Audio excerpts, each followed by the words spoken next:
சத்தியத்தை பேசுறதுக்கு, உண்மையை பேசுறதுக்கு, நிலைகள் பேசுறதுக்கு சீமா நம்ம விட்ட வேற ஆளே கிடையாது.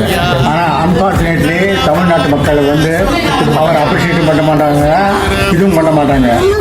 அது அவர் ஏன் இவங்களோடலாம் மாரடிக்கிறாருன்னு எனக்கு புரிய மாட்டேங்குது. அழுதுருக்கேன் நைட்லலாம். நாம் ஆப்போசிட்டை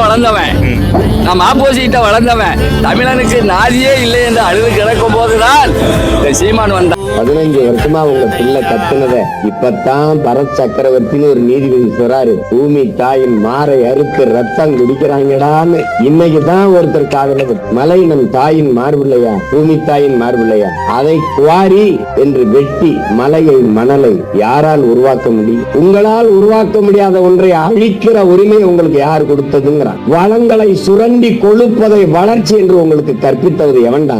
உங்கள் ஜபம், உங்கள் தொழுகை, உங்கள் வழிபாடு மலையை அரங்கலம் வளர்க்குமா? இந்த நீராவி மிதந்து போய் அதை தடுத்து மேகமாக மாற்றி மழையாக பூமிக்கு கொண்டு வருகிற ஆற்றல் மரங்களுக்கு இருக்கு. அந்த மரங்களை தாங்கி நிற்கிற ஆற்றல் மலைகளுக்கு இருக்கு. அந்த மலையை நீங்கள் கற்களாக பார்க்கிறீர்கள், மணலாக பார்க்கிறீர்கள். இது போல உலகத்துல நான் போயிருவேன். ஆனால் என் மகளுக்கு என்ன வச்சுட்டு போக போறோம்? என் பிள்ளைக்கு என்ன இருக்கு? அப்படிலாம் தமிழ் தேசியம் பேசுனா ஏதோ தீண்டத்தகாத மாதிரி இருக்குது. இன்னைக்கு தமிழ்ல பேசிட்டீங்கன்னா நான் தமிழர் கட்சியான்னு கேட்பான். தமிழ்ல பேசிட்டீங்கன்னா அன்னைக்கெல்லாம் பார்க்குற ஒரு ஆர்ப்பாட்டத்தில் ஒரு சின்ன பையன் பின்ன நின்று ஆவேசமாக தமிழ் தாய் வாழ்க, தலைவர் பிரபாகரன் வாழ்கங்கிறான்.